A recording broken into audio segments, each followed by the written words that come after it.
Um, I think for me, it was more or less of I think I knew this was going to happen if I'm being honest. The first set of days in the cadaver lab trying to just do some stuff around anatomy pretty much just told me that I don't think I see myself doing, medical sciences for so too long.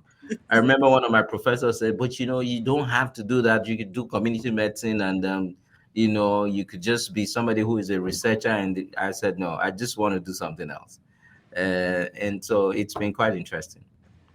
It's good to know when you know that is not your path and then navigate your path. And, for us immigrants, it's good also to have somebody who have a similar background to you, who speaks the same language as you do as an immigrant, and then, traversing to get into this financial space. Mhm. This Splice. it is great to have you on the podcast. Guys, welcome to another beautiful episode of the Nana Yaa Yeboaa podcast. I am with my brother from another mother. So Bisi is a licensed financial professional and retirement planning specialist with over 2 decades of experience in the financial services industry.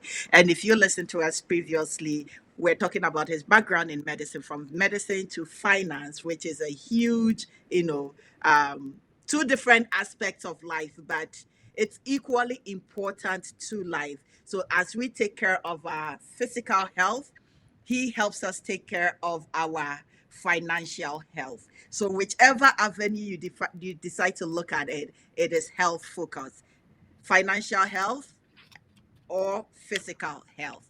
So basically, your focus is on individual personal finances for individuals, families, and small business owners, as well as building and transferring wealth over time. We are in uncertain times, and I think previously when we were supposed to have this conversation, we weren't in these difficult times, but it True. looks like it's critical now. This is the perfect time for us to have this conversation about financial health and wealth and everything. Welcome to the Nana Yaa Yeboaa podcast. First and foremost, I want to say thank you for having me, Nana. I know it's been long term coming. We should have done this a long time ago. But I'm really very grateful that we are having the chance to sit down today. And just as you said, perhaps this is the right time for us to be sitting and not when we were supposed to sit. So I'm Yes. glad that we're doing this today. Exactly. So when we were planning it, I was looking at various angles in which we can have this conversation because um we're to more focused on it. But what I want us to focus on, my intention is for us to look at financial survival, smart financial planning in these uncertain times. So you can walk us through whether a person is earning 50,000 a year or whether they're earning about 100,000 plus a year. How do we, navigate this period with inflation, market volatility, and all the global economic shifts? How do we secure our finances? Because it's like you're trying to secure the finances are running the opposite. Oh my goodness. Uh, is it strange that this is the conversations that I'm having with everybody these days? As somebody who has been in the finance space for a bit, I've done investment banking, I've done corporate finance, corporate banking, now being in the place of personal finance, talking to people about, emergency funds, protection plans, talking to people about their children education plans, and then, retirement and all of this kind of stuff. Given the place where we are right now, um, what I say to a whole lot of people is number one, uh, time comes and time goes. This will pass too. We just have to stay and make sure that we're afloat before Calvary comes. But it will always. Um, we've seen turbulent times over the years, in different times, and when uncertainty comes, that's something that a lot of people don't really, like because nobody's prepared for it, and when it comes as a root shock. So I always say this: the foundation for everything is to have fundamentals right, you need to know the basic principles of how to build, for whatever time it is. I'm a Christian, so I forgive me. I'm going to speak some word from the Bible. There's a verse that is always sitting down with me. I can't remember exactly what the chapter verse it is, but it says something like, "You need to be prepared for when the issues of life comes. It's not if, it is when. When. It would always come. So we Mm. need to be ready."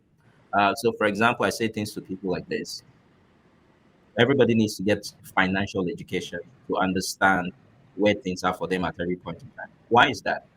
We are now in a very uncertain, quite challenging, and very volatile financial climate, and nothing can prepare you for that other than you yourself understanding what your own financial situation is, and then having a strategy to be able to weather the storm and then stay afloat for when rescue or lifeboat will come, so that it can take us out of this place that we are. But that said, I think for me, where people need to focus their energy more is not about uh, what do I do now. It's about what is coming, and then we preparing for what is coming, because we're here now. The fact is, the volatility in the market is as a result of what is going on, with the current administration in America, and a lot of people still don't understand where that is going to be like. But then I think Mhm. about this administration is just a couple of days older than 2 months, and we're going 4 whole years. So if we need to be prepared, because I mean we don't know what is coming. So what should we be doing today? If you're Mhm. lucky to still have a job, and whatever happens to you has not affected your job, I mean, I congratulate you. But here's the thing here. Many of us have been in the place where lifestyle inflation is what brought us to where we are today. So we need to sit down and begin to realign what our financial goals are, and then begin to budget appropriately. And we need to be disciplined about the things that we're doing with our money and also with our life, basically, so that we are well prepared for whatever is coming. So when I talk to people about, you know, taking care of your personal finances, I always talk about building a financial foundation that is solid enough, so that regardless of whether the storm, rain, sun that comes, that financial house can withstand the test of time, right? So break it down further. When you say building a financial foundation, what does that mean? I mean, think about With somebody who wants to build a house. What do you take care of first? You have to build a very solid foundation for whatever structure that you're going to put on it. Does that make sense? The other day, I was it does, but me when you ask me what do I put first, I was thinking of cement, I was thinking of sand, I was thinking of wood, I was thinking that's how my brain is working. So okay. that's why I asked Let's that let's question. expatiate that a little bit. Uh-huh. Let's expatiate that a little bit. I mean, I always talk about foundation because things would always happen.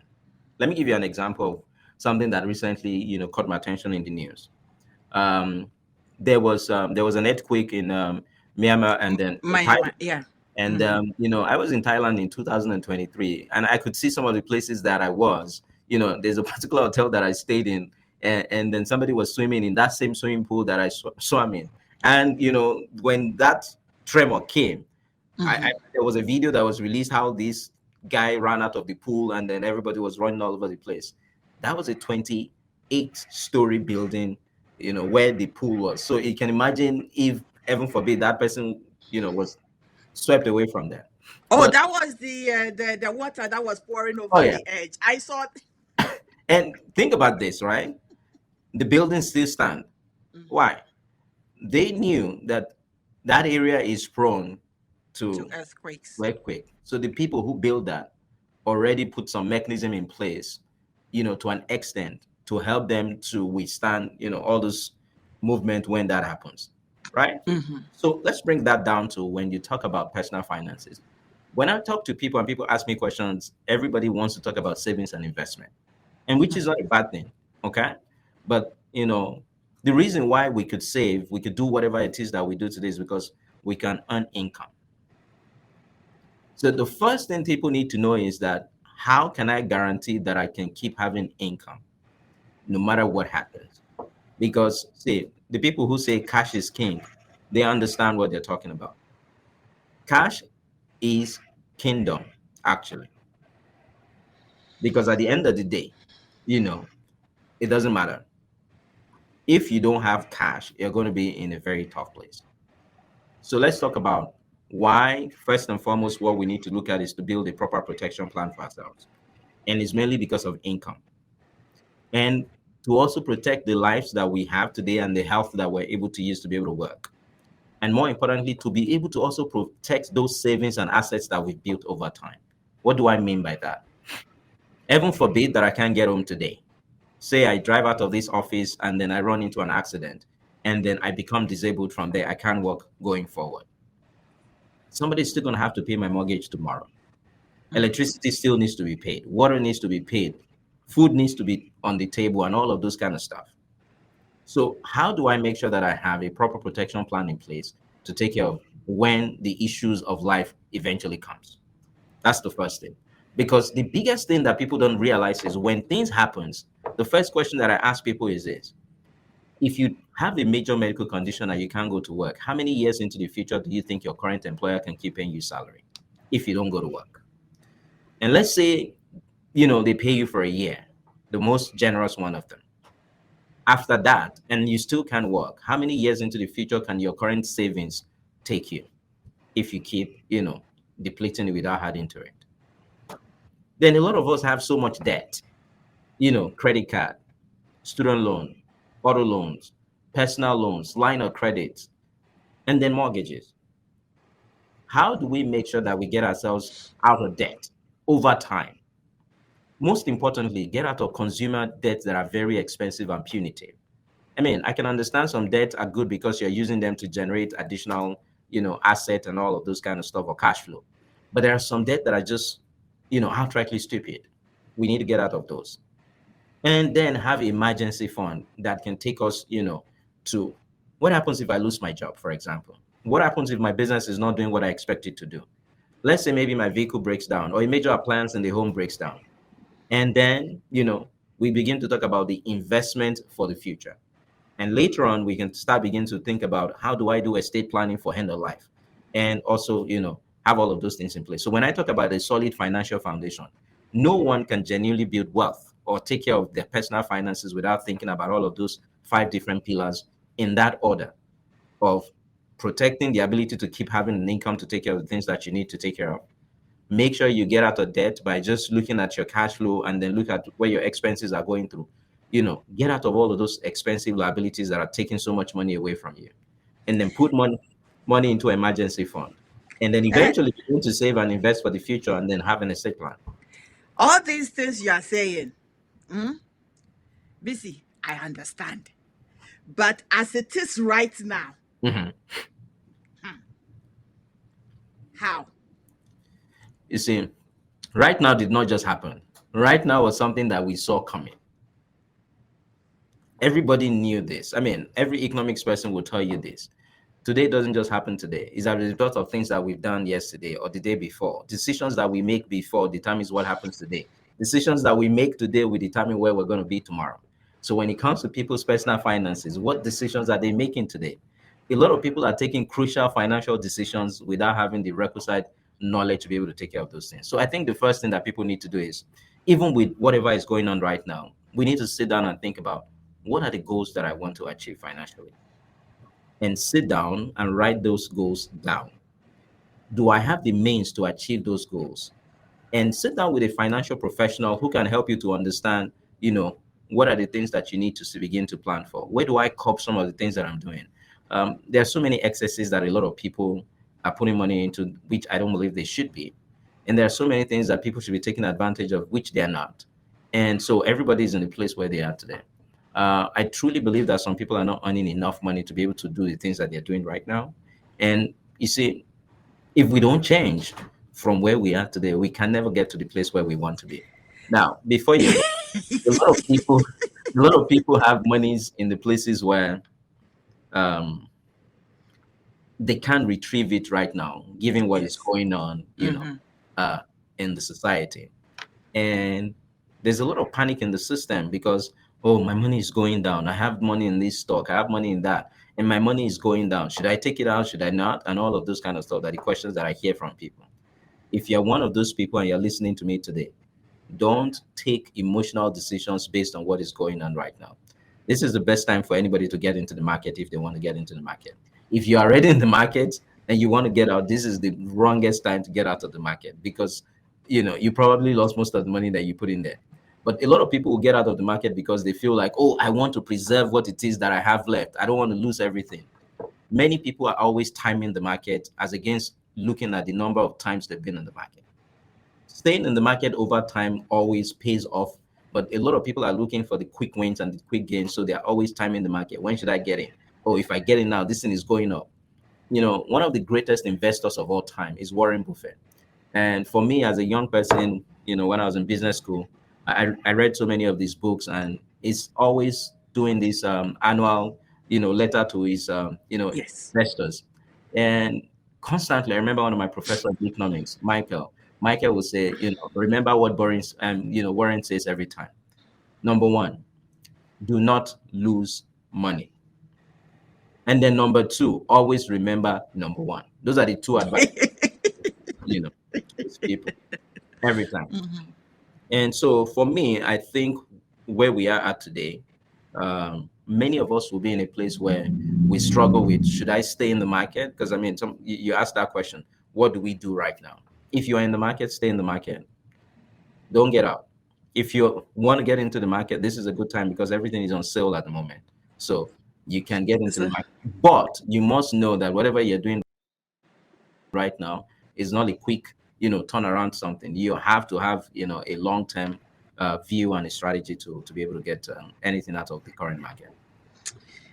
thank you so much. I believe when I asked that question, I was looking at, say, budgeting, most especially in this, period of time. And for me personally, it's just that I have budgeted and trimmed so much that I don't know what else to trim.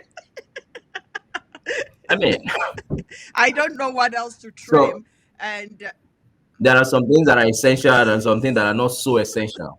So, the essential that you cannot do away with will take yes, precedence. And those that you can do away with will have to take the backstage. And that's the only way we can move things forward. Because see, prices are rising, inflationary costs, I mean, inflationary effects have been seen in different stuffs. I was in Walmart last night and I was just pissed, just trying to buy egg and milk and all those, small items. And, loaf of bread is not the same thing like it used to be anymore. And, I got out of there and, I look at my gas, it was going down. And the next gas station that I saw 153 cents. I was like, oh my goodness, Lord, what's going on here? But think about it this way. That is me that I can, relatively say, quote unquote, okay. But there's so many people in the place where they cannot do that. And so when you find yourself in a place of quote unquote scarcity and you can't do as much as you would want to do, precedence has to be given to essentials that are, core essentials, and just cut your budget to, the minimum of this has to be yes. done. There are some needs and there are some wants. So needs will take precedence over wants. I think one of the things that in a conversation I was having with somebody was looking at micro scaling. So if you have the habit of buying food outside, already prepared food outside, cut that out. And for instance, myself, I'm baking my bread right now because it will make sense for me to buy 13.99, or when it's on sale 11.99, 8 kg, how do we call it, Wow. and bake the bread, and it tastes damn good.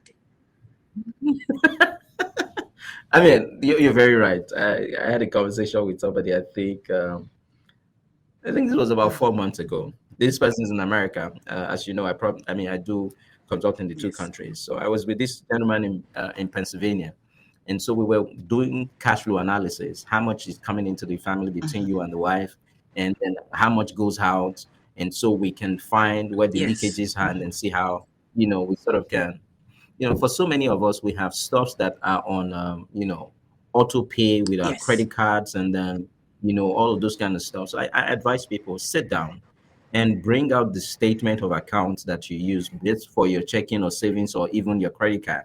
And line by line, item by item, look at where the money went to. You will find some things that you could have, avoided.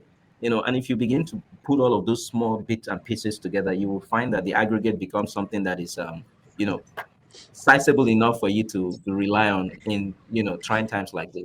And I find that this guy will go into Starbucks to buy coffee and then, donut every blessed morning. And I'm like, okay, so Mr. X, isn't it possible for you to go into Costco and just buy, coffee box, and then you just on your own in your house boil water and then just make your coffee, and then just get a very nice, beautiful mug and then put that thing in a flask and take it around with you. Um, you don't have to spend Much. this Yeah. much money and some things that you could do away with. All those Hmm. little things. People pay for gym. They've never gone to go, and exercise in those gym. But those auto pay just keep coming out of the account. Some people pay for some subscription that they don't use anymore, but they never got to stop it from the money coming from their account, and all of those different kind of stuff. I believe this is the time for us to, do what I call serious deep Serious dive deep dive. into, you have to very dive into everything and say, where is this money going to? I mean, you won't believe it. I do this every month, at the end of every month. So today is the first Yes. of the month. I would look at from the beginning of the month to the end of the month, all my statement of account across all the Hmm. banks that I have, where money go to. Because for me as a finance person, month on month is what I want to look at. I mean, I'll be honest with everybody, I didn't used to do that before, but because of the financial education knowledge that I have with everything that I do, it has become imperative for me to look at all of these things. And on a monthly basis, I look at how much income did I make this month and how much of expense did I, spend this month.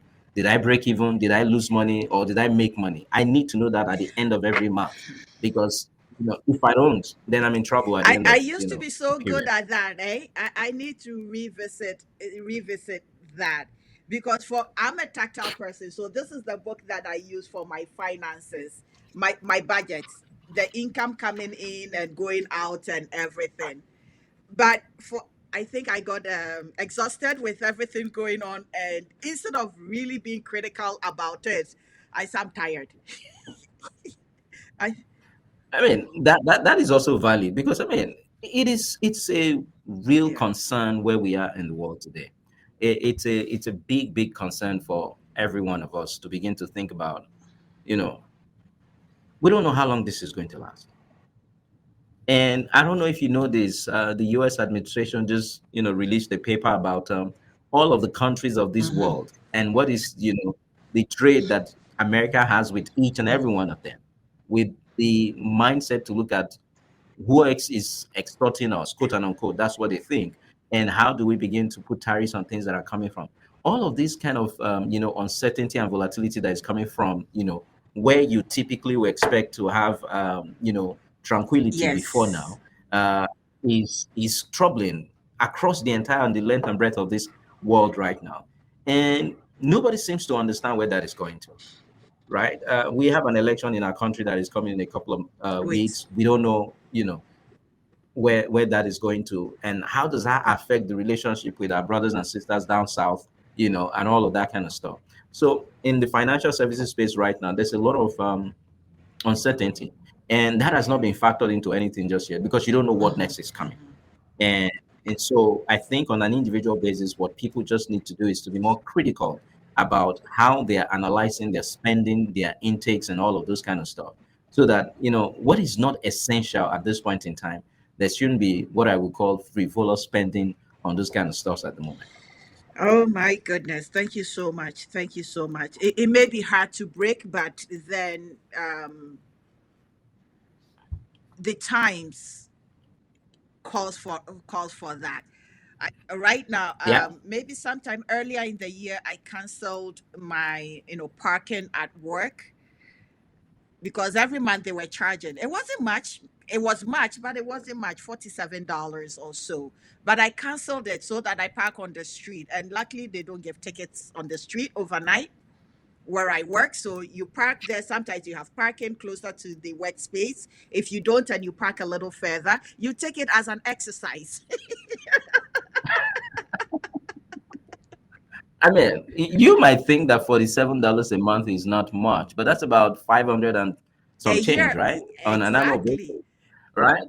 And if you think about, some other stuff like, all those kind of small stuff, $50 here, $25 there, $10 there. Before you know what's up, you could find maybe about, say, $200 on a monthly basis that you could scale Yeah. down on, and put into other use. I mean, even if you don't invest it, or you just have it as a backup somewhere, like an emergency that you can fall back on, it changes the Yeah. narrative of I need something, I can't find it because of where we are at So, the moment.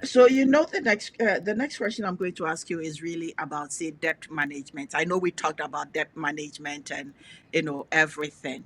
So it's like, if a person is relying on credit cards, so in your professional experience and with your professional opinion, what you've seen people do, what's the best way to manage and pay off debt without sinking further?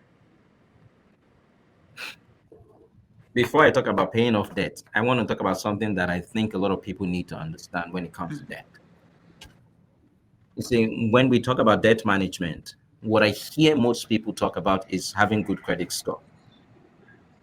But I always say this: what is the use of a good credit score when you can't even afford the money to buy what that credit score is going to get you? Most people have tons of debt today, and you're told to pay just the minimum payment on a monthly basis so that you can keep your credit score. About 10 days ago, there about 12, I was talking to a group of people and we're talking about debt management.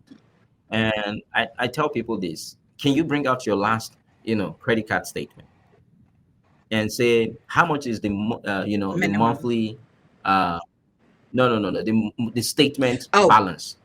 Hmm. And one of them said the balance is about $3,600. And then what is the monthly minimum that you were asked to pay? They told me to pay, about maybe about $27 or something ridiculous like that.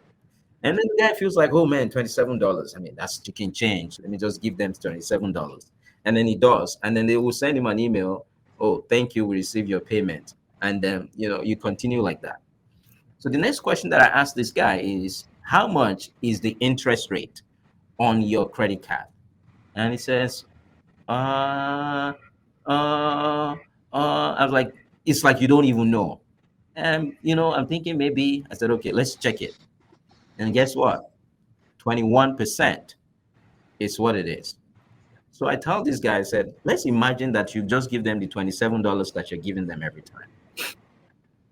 And at the end of the year, let's even say 30 for ease of calculation, you've given them how much? $360 at the end of the year, right? What is 20% of 3,600? Mm. 10% of 3,600 is 360. So $720 additional has been added to your debt. And you've only paid And you're happy. $360. And oh, the guy has a good credit score, so he's excited that is credit worthy, quote unquote. And so I tell people, we need to be smart. So I said, open that your credit card and check. I mean, sorry, credit card statement. Check page 2 or page 3, depending on how long the credit card statement is. They always put it Yeah. in the second or the third page, depending on how long. If you pay the minimum payment, this is XYZ amount of years Yes. and months it will take to pay off, Yes. these outstanding. And that, for me, it doesn't sit well right with me. Why did you put it on the second page or the third page? Why not end the first page so that everybody sees it from the get-go that, Or read the fine print. this guy, oh yeah. So this guy said, can you imagine? I'm going to have to use 22 years and some months to pay off this if I'm paying the minimum. I said, that's what it's going to take. So for me personally, when I talk to people about debt management, I'm thinking about how you can get out of, serious and Yeah. expensive debts. See, if the debt is not expensive, I would take debt to create asset, as long as what I use it for is another asset that is going to generate some cash flow for me. So I would first and foremost attack. There are two ways you could do debt management, and I use what I call the debt roll-up concept mostly to talk to people. And to look at that, you would look at it in two different ways. You could decide which one is easier for me to pay off first, or which one is the most expensive of my debt to pay off first, depending on which one makes more sense. Before I go into that, let me give you an example. I met one of our Cameroonian brothers in Sudbury last year, 2024, April, about a year ago. This particular church had invited me to come and talk to the men's ministry about, personal finances. So I drove up to Sudbury, and we had an incredible, session. The entire church was packed, and there was this brother who said to me, BC, on this issue of debt management, I don't agree with you. And I said, what do you mean, sir? He said, you said to pay off debt quickly, but it's my savings that I'm going to use to pay that I don't have, and all of that. So after the session, I sat down with this gentleman, and we were looking at his situation. This brother had about $25,000 in investment, GIC investment, and he had about $10,000 of money in credit cards. So he keeps paying his minimum balance, minimum payment, and all of that, just so he can have a good credit score and all of that. So I did a simple arithmetic with him. I said, "What is the interest that you get on your GIC? Let's say it is 5%. What is the interest rates that you pay on your credit card? For ease of calculation, let's say it's 20%. If you don't actively pay off that credit card, it's only just going to take about 4 years, maximum 5, before it becomes more than the entire savings that you put aside. Because if you understand how the rule of 72 works, you just need to know what is the interest rate that I get on this investment, or what is the interest rate that I pay on this debt. Divide 72 by that interest rate, and then it will tell you the number of years it will take for the money that you are investing to double, or the number of years it will take for that debt to double if you don't pay it off.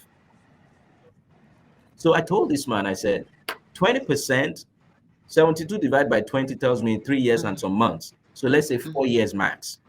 But you have 5% on your investment. 72 divided by 5 tells me that well over about, say, 12 months, 12 years and some, months is when it's going to double. So who is fooling who here? You think you have some savings and then you are excited about that. My personal advice to him is to say, you know what, just take some money out of this and just pay off the entire debt. He didn't agree with me, but this is what I would say to people. If you don't want to go that, you know, surgical, clinical way and just cut it off at once, you can do it gradually. And the way I would say do it gradually is this. If I know that all of the debt that I have, people have mortgages, people have, auto loans, some of us have credit cards, a lot of people have student loans, from OSAP and the rest of things that they've taken. People have home equity line of credit that they've taken against their homes. Some people have credit cards like departmental store, like Walmart and the rest of them that they have credit card from. You would find some people took money to do home improvement and stuff like that, depending on what type of loans that you have. Put them down on the scale of which one is the smallest to the highest in terms of size of the loan, or which one is the most expensive, the least expensive to the most expensive on the side of the interest rate that you have on them. Now list each of them and say, this is what I'm expected to pay as my minimum on a monthly basis. Write that down as well. Now, can I find extra maybe $100 out of whatever my expenses are today? Where can I save? For example, you decided to stop packing, and then so that's a saving of $47 or thereabout. Let's say I find another saving of, I don't have to go to the Martins every day, maybe another $10. Oh, I need to stop this gym, stuff and all of that. And I can find just maybe $100 or a little bit more. Instead of me to pay just the Okay. minimum on some of the, I had that to it and say, while I'm paying minimum on the remaining one, I want to attack this very small one with that extra. And then I pay off that. Please don't cancel the card or don't say, I don't want this anymore. Just cut it off. Don't spend it, but leave the credit because you still need that credit. I intentionally lost Credit the is, card. I have no idea where the card is. But for me personally, this is what is doing because I don't have the card, and the strategy like what you saying, I have the minimum, but then I also put $20 extra, and I do a bi-weekly payment. So if it says it is say $60, I do it 40/40, so that in yeah. it when I'm paid some months bi-weekly, say January and June, or probably three payments, so you have extra payments on the card to And that's what I tell people to Yeah. do. Even with your mortgage, add more than what is expected Yes. of you. And that reduces the number of years Yes. that you will take in to pay off stuff. Now, the discipline of the fact that you're putting money aside to pay off your debt, at some point in the future, that debt will be fully paid off. Please don't create another lifestyle inflation to now say, I have money, I just want to spend it anyhow. You've, over the last couple of years, stayed in the place where you've deprived yourself of some things to be able to pay off that debt. Don't create But another problem. Can we begin to put those money aside and save them for some other But stuff Bisi, in that future? is what some of us did. We cleaned house and created another set, and then we need to clean house. But cleaning house in uncertain financial times, and so we are caught between a rock and a hard place. That disposable income is not as disposable. Um, yeah. Think about it this way. There's really no, it's good to clean house. And cleaning house means that I'm cleaning house so that I can have new addition, Yes. right? I'm cleaning house because I want to create room for the new things that I want into the house. But we need to begin to ask ourselves the question of what are the new things that I'm bringing and what value do they add to me, or what is it are they taking away from me? So when it comes to debt, I always tell people this: you can live on a cash basis if you want to, right? For example, if I go against or I want to pay off all my credit cards, I think for me that is the most expensive debt that a lot of Yeah. people need to deal with. Um, I've seen some people when it comes to auto loan, they have expensive, The- debt in those places too. People buy all manner of ridiculous vehicles that they're not supposed to be driving. I don't know why they do it, but Status. people just do it. Somebody once told me, BC, that's your own cup of tea. I'm the one that is working for this money. I have to enjoy it before I die. And if somebody else comes along, they will spend the money anyhow and all of this kind of stuff. And so this is what I say to people like that.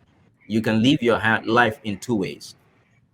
You can live the hard times today so that you can enjoy the good times at a later time in the future. Or you can enjoy the good times today. If you're not careful, it can lead to a hard time in the future. But at the same time, you could do, it in such a way that there is something that is called delayed gratification.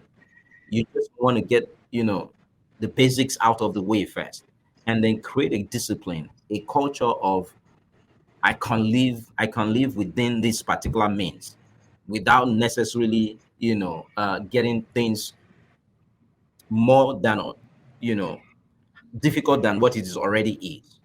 I'm not saying people shouldn't enjoy the money that they make. I'm not saying people shouldn't have, good time, take time to go on vacation and all of those. But please don't buy it on credit and say I will come and pay it when I come back. Have a proper I plan. mean, Yeah, yes. and that is one of the things I don't think many of us think about this forced savings methods that we learn from back home, Susu or partner. Oh, I know that. So, I mean, I recall I was talking to a friend of mine in Houston, Texas. I think this was late last year, and he was so objected to people doing Isusu and then all those kind of thrift partnership kind of stuff. And the idea is, what if the person who parks today is not there tomorrow, and then all the money is gone and all? I get that, but then again, it's worked for those who it worked for. I'm not saying people shouldn't do it, but I think if you don't want to be in that sort of situation, you could do something and just create systems that allows you to have quote unquote a partner to work with. Um, I tell people this: just have you know um, accounts where you have different monies that will go to. The first thing that I tell anybody is it does not matter how much, how little it is your salary is. The first bill you want to pay is to yourself. Write a check and say, this is Bisi Ogunwale Financial Wellness Plan, fund. And at least, minimum, take 10% of whatever it is that you work for yourself. Because there's something that I subscribe to. It's called the Babylonian law of success. It said a portion of what you work for is yours to keep. You cannot just keep working for a living and paying everybody off. I mean, you pay your mortgage or your landlord, you pay for water, electricity, you pay for your car insurance, car note, and all of that. At the end of the day, you say there's nothing left. My question to you is, who are you working for? Are you working for yourself, or you're working for all of those other organizations and people that you're giving your money out to? Guys, if you've not read The Richest Man in Babylon, please go look for that book and read it. It's so true. And that was going to lead me into the question about emergency fund and financial safety net, which you have answered, that you need to pay yourself first. And for most of us, you and I, back home also is taking payment from our pockets. Oh my goodness. You don't even want to start with that one. But as Okay. immigrants, now let's face the realities of our lives. We are here, but then home is also pulling us. It's like it's got fish hooks in our backs that pulls us to remind us that there are people that also are digging into you, into your pocket, that you need to look. And also, what are your thoughts on those, most especially when we are trying to figure out our financial, emergency fund, financial safety nets, and etc. in 2025? Brothers and sisters, home is home. Here is here. I mean, I love motherland more than anything else. I mean, I still have families back home in Nigeria that many of whom rely on me for their sustenance, or to also just basically support them in whatever way we can. But you see, it is only not somebody who is strong enough that can support anybody, regardless of wherever they are. Um, if you are not, you cannot give what you do not have. That's pretty much what I'm going to say. Um, Many of us are in the place where we don't have budget to how much goes to where, or how it does goes. So pretty much what I basically, I advise most of our brothers and sisters to say, you have to have a monthly budget of what goes back home to Africa. And you got to let everybody knows that once I reach this limit, nothing is coming again until the following month. There's no amount of emotional blackmail that you can bring my way that will make any extra dime to come out of it. So I kind of want to say, if it is just $100 or $200 that you budget to say this is what is going to go back home this month, stick with it. Whatever problem is not taken care of in that place, unless it's a case of life and death that somebody needs maybe serious medical attention and all of those kind of stuff, I can make exceptions. But you see, things that are not done this month, 30 days will come, another, budget will open. It's just like, government says this is our budget for Mhm. this, for this particular sector of the economy for this year. If they're going to go beyond that budget, what do? They go and seek extra budgetary allocation permission from maybe the parliament or the Congress or something like that. Because you already budgeted that this is what we want. You have to treat yourself like you are a fiscal unit that has, regulatory authorities that you quote and unquote answer to. If you spend more than what you're supposed to spend, you have to be accountable to somebody outside of yourself to be able to help you, to get things done. Many of us are in a place where we don't have any of those check and balances as to how far we can go, and and all of those kind of stuff. So when things come, as long as you see money in your account, oh, don't worry, I think, oh, they need help. And please, don't get me wrong, I'm not saying you shouldn't help people. I'm just saying that you have to have limits for everything that you do. Because at some point, when you need help, you might not get the kind of help that you've given out to people. That's something that I've come to learn personally myself, in so many ways. But you see, the financial way to tell people that is to just say, how much is what I would give to people on a monthly basis, whether here or back home. Once that budget is exhausted, we have to wait for the next month. Even if it was exhausted on the second day of the current month, we need to wait until next month. I mean, I will collect names and then look at, okay, so how much do I want to give this? How much do I want to give that? I mean, you can't just dip your hand into my pocket and say I want to take money unless I say I want to give it to you. So that's the kind of way I look at that personally. Thank you. That was a very thoughtful approach. And I do hope that the audience, those that have similar financial, limbo or situations just like you and myself, can take a little bit something from it. For me personally, there are only one or two people that can call me. And if it's not an emergency life and death situation, I don't want to hear about it. We'll have issues, and I am learning to deal with mine. I am not your bank. Don't have any expectations. I made certain decisions to be where I am. And so I do expect that they also, whatever decisions they make in their life, also put them where they are, most especially when they sent us all to school. And if they decided to stay in school or not, it's their decision. Yeah. So, and that is where I have gotten much of a peace of mind, and the expectation that sisters' pocket is always open for dipping hands is not. No, it's not. I mean, I think it's just setting the right Hmm. boundaries and letting people know, things that you would accommodate Yeah. or not, depending on what the situations are. And once you set boundaries with people, people know, okay. I mean, a whole lot of people know now that if they need anything from me, they need advance notice because there's a budgetary quote unquote allocation for spending Hmm. abroad. And so once that is exhausted, forget about it. We have to wait for the next, allocation. So for me, a lot of people know, okay, before the end of the month, let me get my quote unquote request to Hmm. him. So let's see if it can happen. That's the But, kind of way, well, you I are try to even work. looking for requests. Me, I'm not looking for anything.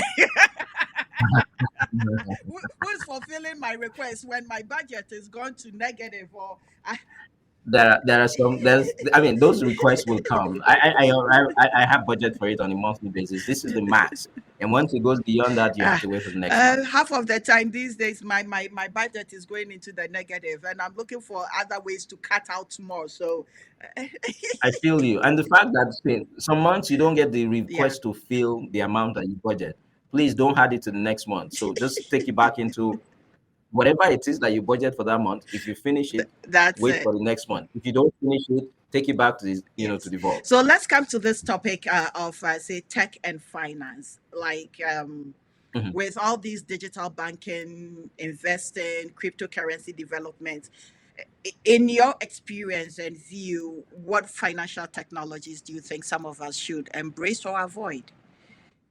Me personally, I Hmm. don't understand crypto. I have tried, I have dug into its history. It's still not making sense to me, no matter how many times I try to educate myself. So I just stay with the old methods of it's a stock. I know the company, it's called Enbridge, and that's what I stick with.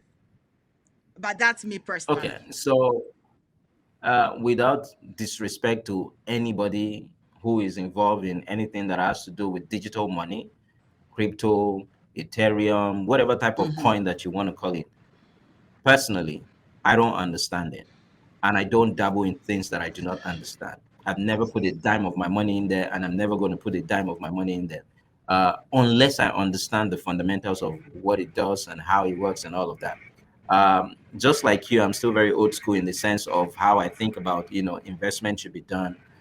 Maybe if I don't want to get myself exposed directly to those financial, to some organizations, for example, I will look at different financial instruments that can, give me some level of protection or even quote unquote comfort. So maybe I do, ETFs, maybe I do index funds and the rest of them, so I can be able to partake in whatever is happening in the market. But you see, we can also not run away from the fact that technology is good for us when it comes to talking about, finances. So I'm seeing a lot of people using different, online tools and platforms to be able to channel their trades and then be able to acquire assets and all of that. Again, like I said, I don't do that personally, and mainly because this is where I operate. This is what I do understand. So I know how to pick stuff that I want to be able to do by myself. But for anybody who wants to, dabble and say, "Oh, I want to be able to do self-directed investment," as against using a financial professional to work with, I would just advise you before you take any step, try as much as possible to do a lot of researches around the things that you want to get yourself involved in. Because at the end of the day, knowledge is what makes or mar you in life pretty much. So we need to understand what it is that we're doing. I think the danger that I want people to run away from is outsourcing your life to, other people. A lot of people are very quick to outsource things when it comes to their personal finances, and that really Mm. worries me. Tell somebody that you have something um, wrong with your face, The guy quickly runs to the mirror and is trying to look at the face. What's going Mhm. on with my face and all of that? And then tell somebody about something is wrong with your money, and it just feels like, oh, that guy is already taking care of it. I don't have to worry about it. When it comes to, what is most important in life, for me, health is number one. And then the second thing that comes after that is wealth, because the two of them work hand in hand. Your health is important. That's why you go and do what we call it, annual Mhm. medical checkup. You also need to do a regular financial health check as well, because you find that sometimes when you think that the organization that you're working with, or whoever it is that you're working with your personal finances that you've outsourced them to, sometimes you think that they're working for you, but they might not be working in your best interest.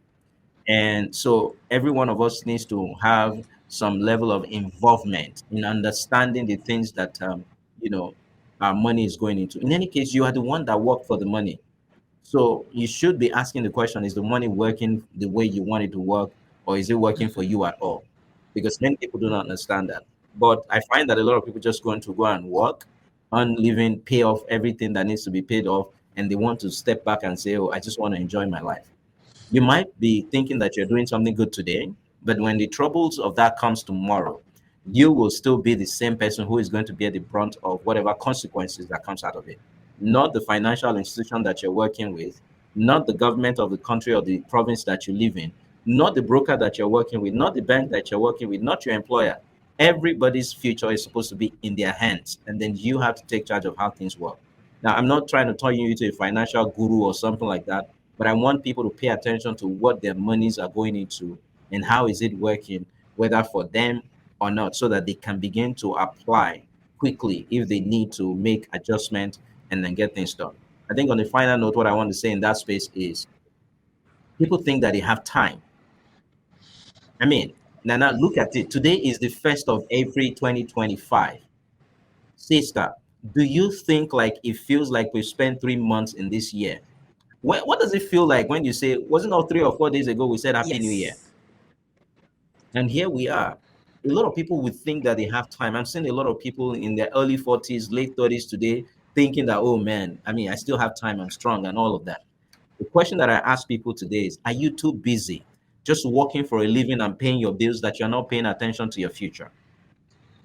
Because people feel like they have time. There is no time. We need to get going and understanding your situation from here on out. That is a beautiful, beautiful ending to our conversation, whether you have time or not. I remember in my early 30s when I really started and got into investing, my idea was for the next 20 years so that I can have early retirement. Well, nobody told me that we will be in these financial uncertain times. And if I had known this one was coming, I think I would have pushed more. But these are the lessons we learn. Make hay whilst the sun When the shines. sun shines. Get your fundamentals together properly so that when we get to these uncertain times, which may come again in the next, God knows, 5 years, 10 years, 20 years down the line. So I think for you and I, we went through 2008 crisis. We um, maybe a little bit of also COVID also hit with its own.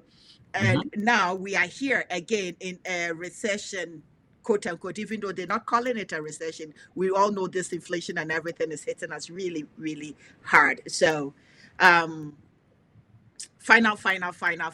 If you had to give two advice before we leave, what would that be?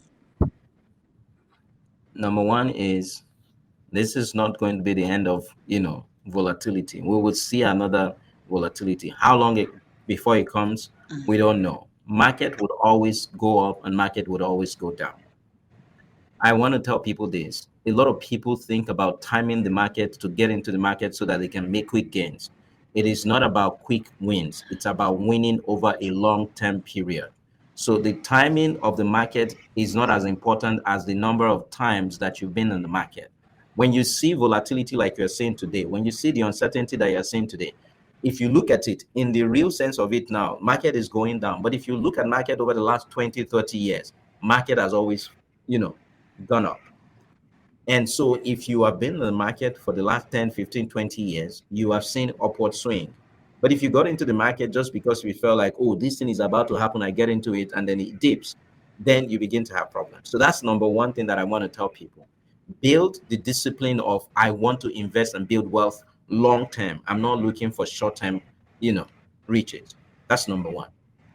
Number two is also to think about your asset location and asset allocation. So many people believe that you know um, I just need to have this, I just need to have that, and then I would allocate my money in this other and all of those things. That is very important. But also, you need to understand what location is your investment in. Do you understand what your risk appetites are? Do you understand what your investment horizons are? How long do you want to do this for? How long can you afford to keep doing what you're doing right now? And for so we need to understand what is the the direction that our financial goals for the future taking us, and that can help us to be able to begin to think about what are the things that I need to introduce into building that kind of life that I want for myself. But all of that would only happen if you have good understanding of what you're doing with your personal finances.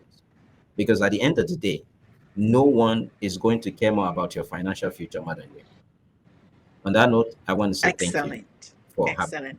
Guys, this has been an eye opening conversation with BC. If you found today's episode helpful, please be sure to subscribe, share, leave us a comment, and let's keep this conversation ongoing. And follow us on social media. BC, if people are looking for you, where can we find you? I mean, Bisi Ogunwale across all social media Okay, platforms. Bisi Ogunwale across all social media platforms, and I'm going to put the link in here.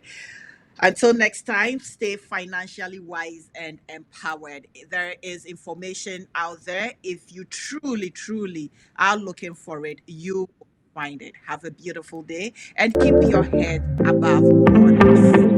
Splice Original. Thank you.